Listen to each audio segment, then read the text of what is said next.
Hi guys, guess what time it is? Milkhouse candles! That's right, we have our new Milkhouse candles, first of 2025. It's upside down!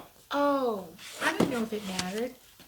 I'm gonna open this up with you and hopefully get into this box so we can see what we got. Discover new scents and size. That is the goal. All right. Ooh, pretty packaging. Check it out. They went L fancy. Okay.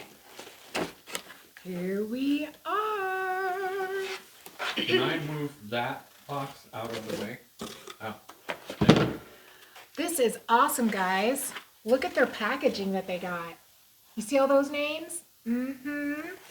So what we have in here for you to come sample, if you want to come smell, is Pink Guava Pineapple Gelato, Northshore Berry Vanilla. I have this. It smells amazing. Strawberry Patch.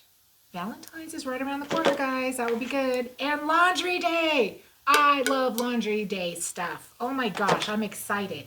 We have 4 of the new Creamery line, 2 of the new Farmhouse line, which means you'll either have the jar candles that are going to be in the round glass, or you're going to have the actual ones that are going to be in the riveted jars that look like mason jars. And that'll be the Farmhouse, is the mason jars. Strawberry and Laundry Day are going to be in the mason jars. The rest are in the regular candle fragrances, and they're all available in melts. So to come smell these bad boys, just come to our store. We have them waiting for you. Take a smell. Let us know what your favorite is. I can't wait to get this order in. I'm super excited. Yay! Thank you for joining me on this, and I hope to see you guys in the store again soon.